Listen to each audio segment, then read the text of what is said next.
اعوذ باللہ من الشیطان الرجیم بسم اللہ الرحمن الرحیم۔ جب سے دنیا قائم ہوئی ہے حضرت آدم علیہ السلام کی نسل بڑھتی اور پھیلتی گئی۔ انسان دو حصوں میں تقسیم ہو گیا، کسی نے نیکی کی راہ اختیار کی تو کسی نے بدی کا راستہ اپنایا۔ جس نے نیکی اختیار کی وہ صراط مستقیم پر رہا، جس نے بدی کا راستہ اختیار کیا وہ اللہ کے غضب میں آ گیا۔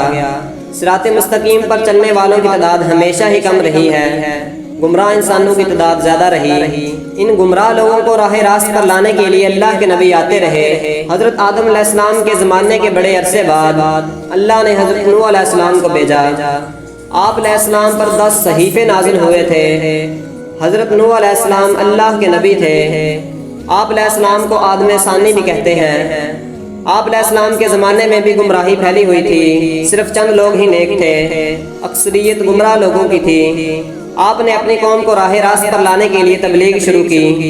وہ لوگ ہر قسم کی برائیوں میں مبتلا تھے، چوری، بے ایمانی، امانت میں خیانت کرنا، جھوٹ بولنا، شرمناک کام کرنا، ماں باپ کی خدمت نہ کرنا، کمزوروں کو حقیر سمجھنا، قتل کرنا، دوسروں کا مال چھیننا عام بات تھی۔ عمرا اور سرداروں کا طبقہ غریبوں کو پریشان کرتا تھا۔ اس کے علاوہ وہ لوگ بتوں کی پوجا کرتے تھے، بتوں کو خدا کا درجہ دے رکھا تھا۔ ان کا خیال تھا کہ اگر بت کی پوجا نہ کی جائے تو بت ناراض ہو جائیں گے۔ ان کے نزدیک جو بت کی پوجا نہیں کرتا وہ جاہل اور احمق ہے۔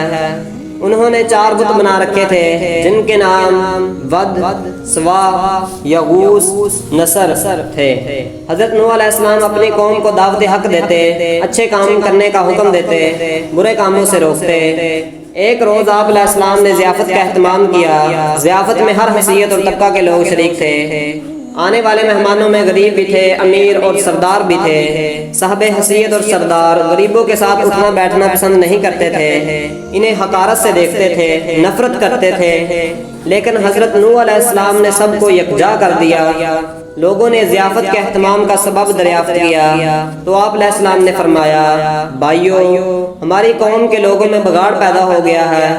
سب سے بڑی خرابی یہ ہے کہ طاقتور طبقہ کمزوروں پر حاوی ہوتا جا رہا ہے۔ جو کمزور ہیں وہ بھی ہمارے ہی بھائی ہیں۔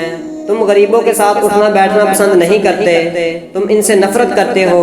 ان میں جو بھوکا ہوتا ہے تم کھانا نہیں کھلاتے، اگر کوئی پیاسا تم سے پانی مانگتا ہے تو تم پانی نہیں پلاتے، دوسروں کا مال ناجائز طور پر کھاتے ہو، دوسروں کی ملکیت پر قبضہ کرتے ہو۔ یہ تمام شیطانی کام ہیں۔ اس کے علاوہ تم اپنے ہاتھوں سے بنائے ہوئے بتوں کی پوجا کرتے ہو۔ یہ بت تو تمہاری ہی مخلوق ہیں اور یہ تو تم سے بھی کمتر ہیں۔ یہ کہاں کی عقل مندی ہے؟ میں تمہیں ایک بڑے عذاب کی خبر دینے آیا ہوں۔ مہمانوں میں سے ایک شخص نے کہا، عجیب شخص ہے، ہمیں کہنے چلا ہے کہ ہم اپنے معبودوں کو چھوڑ دیں، عبادت نہ کریں۔ حضرت نوح علیہ السلام بولے، میں یہ نہیں کہتا کہ عبادت چھوڑ دو، عبادت کرو صرف اس ہستی کی جس نے ساری دنیا کو پیدا کیا، جو مارتا ہے اور زندگی دیتا ہے۔ ایک نے کہا، نوح تو ایسا کہتا ہی رہتا ہے، ہم اپنے معبودوں کے خلاف باتیں سننے کے لیے نہیں آئے، ہم تو وہ کرتے ہیں جو ہمارے باپ دادا کیا کرتے تھے۔ آخر میں لوگ مجلس سے اٹھ کر جانے لگے۔ ایک روز ہدایت کے غرض سے گھر سے نکلے اور ایک بلند مقام پر کھڑے ہو گئے اور بولے، لوگو، میں نیکی کی طرف بلا رہا ہوں۔ اللہ نے مجھے نبی بنا کر بھیجا ہے تاکہ میں تم لوگوں کو ہدایت کروں۔ میرا کہا مان لو تو فائدے میں رہو گے۔ تم لوگ ماں باپ کی خدمت کیا کرو، انہیں گھر سے نہ نکالو، انہیں تکلیف مت دو، بات بات پر لوگوں کی جان نہ لو، یہ کام خدا کو پسند نہیں ہے۔ اگر تم سب اللہ کے احکام پر عمل کرو تو وہ تمہارے لیے کثرت سے تم پر بارش بھیجے گا، مال اور اولاد میں برکت دے گا، تمہارے لیے نہریں بہائیں گے۔ حضرت نوح علیہ السلام ہر ایک شخص کے پاس جا کر ہدایت کرتے، کبھی کبھی اجتماع سے بھی خطاب کرتے۔ ایک مرتبہ ایسا بھی ہوا کہ حضرت نوح علیہ السلام ایک راستے پر سے گزر رہے تھے تو کچھ لوگوں نے آپ علیہ السلام کا راستہ روک لیا اور مارنے کے در پہ ہو گئے۔ کچھ لوگوں نے پتھر بھی برسائے۔ ایک شخص آگے آیا، لوگوں سے کہا کہ تم اسے کیوں مارتے ہو؟ اس نے تمہارا کیا نقصان کیا ہے؟ تو لوگوں نے کہا، یہ ہمارے بتوں کے خلاف باتیں کرتا ہے جبکہ ہم عبادت کرتے ہیں۔ ایک اور شخص نے کہا کہ یہ کہتا ہے کہ میں نبی ہوں، اللہ نے مجھے نبی بنا کر بھیجا ہے۔ یہ تو ہم ہی جیسا انسان ہے، یہ کھاتا پیتا کام کرتا ہے، اس کے پاس دولت بھی نہیں ہے۔ خدا کو اگر نبی بنانا ہوتا تو کسی سردار اور امیر آدمی کو نبی بناتا۔ حضرت نوح علیہ السلام نے جواب دیا، میرے رسول ہونے کا سب سے بڑا ثبوت یہ ہے کہ میں تمہارے ہی معاشرے کا فرد ہوں، لیکن اس کے باوجود میں تمہاری طرح بے جان بتوں کو نہیں پوجتا۔ دوسرا بڑا ثبوت یہ ہے کہ میں تم لوگوں کو نصیحت کر رہا ہوں، لیکن اس کا کوئی معاوضہ تم سے طلب نہیں کرتا۔ میرا اجر تو اللہ کے ذمے ہے، میں تو یہ کہتا ہوں کہ کسی پر ظلم نہ کرو۔ میں تو تم سب کو نیکی اور بلائی کی طرف بلا رہا ہوں، میں تمہارا خیر خواہ ہوں۔ ان میں سے ایک نے کہا، نوح بادشاہ یا سردار بننا چاہتا ہے کہ اس کی عزت ہو۔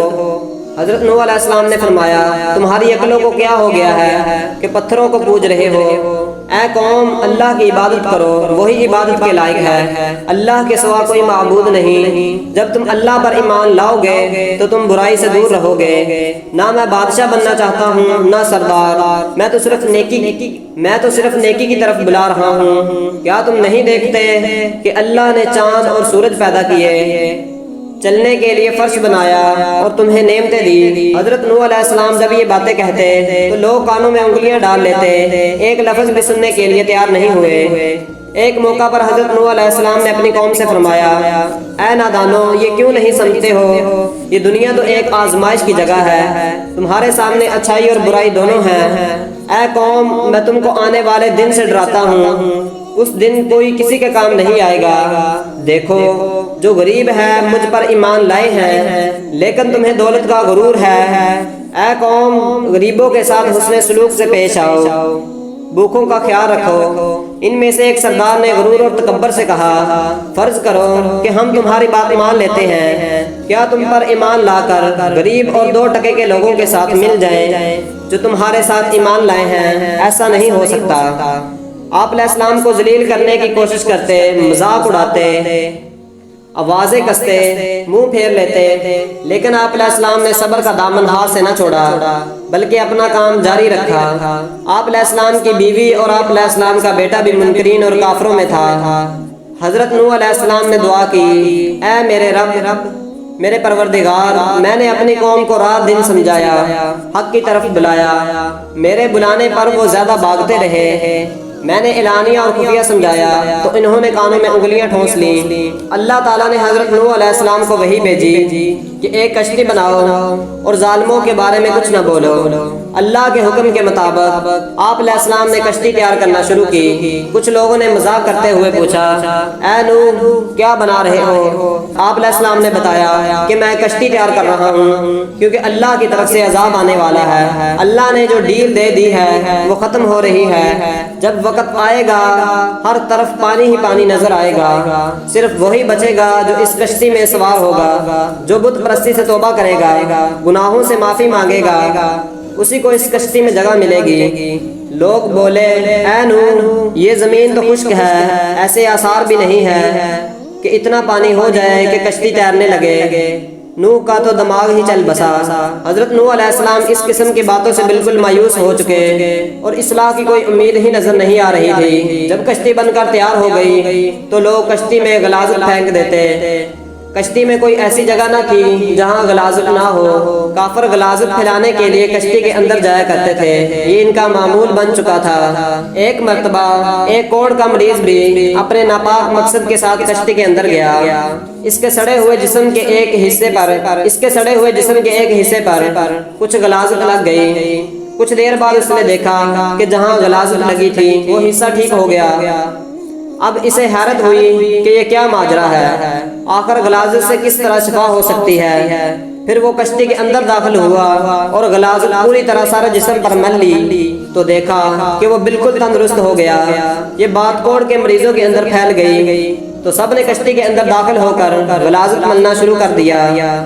اس طرح پوری کشتی پاک صاف ہو گئی۔ حضرت نوح علیہ السلام نے اللہ سے دعا کی، اے رب، لوگوں نے میرا کہنا نہیں مانا، ایسے لوگوں کی پیروی کی جن کے مال اور اولاد نے ان کو زیادہ ہی نقصان پہنچایا۔ ان کافروں میں سے زمین پر ایک باشندہ بھی مت چھوڑ، اگر آپ ان کو روئے زمین پر رہنے دیں گے ان کی اولاد بھی کافر ہی ہوگی۔ آپ علیہ السلام کی دعا قبول ہوئی، اللہ کا عذاب آ گیا، گھر کے تنور میں سے پانی ابل پڑا۔ پانی کا ریلا تیزی سے بہنے لگا۔ جس جگہ سے پانی نکلا وہ جگہ کوفہ کی ایک مسجد تھی جس کا نام مسجد انبیاء ہے۔ دوسری طرف آسمان پر خوفناک سیاہ بادل چھانے لگے۔ حضرت نوح علیہ السلام نے دیکھا کہ زمین سے چشمے پھوٹ رہے ہیں۔ حضرت نوح علیہ السلام نے کہا کہ یہ عذاب کی علامت ہے۔ کافر کہنے لگے کہ طوفان تو آتے ہی رہتے ہیں، بارشیں ہوتی ہی رہتی ہیں، یہ تو کوئی نئی بات نہیں، کچھ دیر بعد موسم بدل جائے گا۔ دیکھتے ہی دیکھتے ہوا کا تیز جھونکا آیا جس سے ہر چیز ہل گئی۔ پھر پانی برسنا شروع ہوا۔ بارش میں اتنی شدت تھی جیسے کہ آسمان نے اپنے تمام دروازے کھول دیے ہوں۔ حضرت نوح علیہ السلام نے ایمان والوں سے کہا کہ کشتی میں سوار ہو جاؤ۔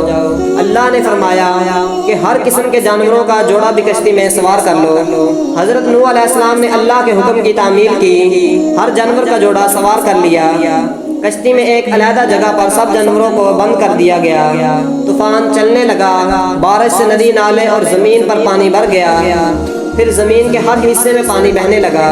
اب حضرت نوح علیہ السلام کا جہاز تیرنے لگا، پانی اونچا ہو رہا تھا۔ حضرت نوح علیہ السلام کی نظر جب بیٹے پر پڑی تو آواز لگانے لگے، بیٹا اس کشتی میں سوار ہو جاؤ، تمہاری جان بچ جائے گی۔ اب کافروں کا ساتھ چھوڑ دو۔ تو بیٹے نے جواب دیا کہ میں پہاڑ کی اونچی چوٹی پر چڑھ جاؤں گا، پانی وہاں تک نہیں پہنچے گا۔ تب حضرت نوح علیہ السلام نے اللہ سے اپنے بیٹے کے بارے میں سفارش کی کہ میرا بیٹا ڈوب رہا ہے، یہ تو میرے ہی خاندان کا ہے، تیرا وعدہ سچا ہے۔ اللہ نے فرمایا کہ وہ تیرے خاندان والوں میں سے نہیں ہے، تیرے گھر والے تو وہ ہیں جو تجھ پر ایمان لائے۔ روایات کے مطابق بارش مسلسل 40 دن چلتی رہی۔ بارش مسلسل 40 دن تک ہوتی رہی، جو کچھ زمین پر تھا سب ڈوب گیا۔ کافروں کا کام تمام ہوا۔ جو لوگ حضرت نوح علیہ السلام پر ایمان لائے تھے وہ کشتی میں سوار ہو کر بچ گئے۔ کشتی کوہ جودی پر جا کر ٹھہری۔ کشتی میں سب سوار تھے۔ اسی دوران حضرت نوح علیہ السلام کو ایک فاختہ نظر آئی۔ اس کی چونچ میں زیتون کے درخت کا پتا تھا۔ یہ امن و سکون کی علامت تھی، یعنی پانی اتر چکا ہے۔ کوہ جودی مشرقی ترکی میں ہے۔ یہ 16,900 فٹ بلند ہے جو برف سے ڈھکی رہتی ہے۔ روس کی سرحد بھی اس سے ملتی ہے۔ اس پہاڑ کو ناقابل تسخیر خیال کیا جاتا تھا۔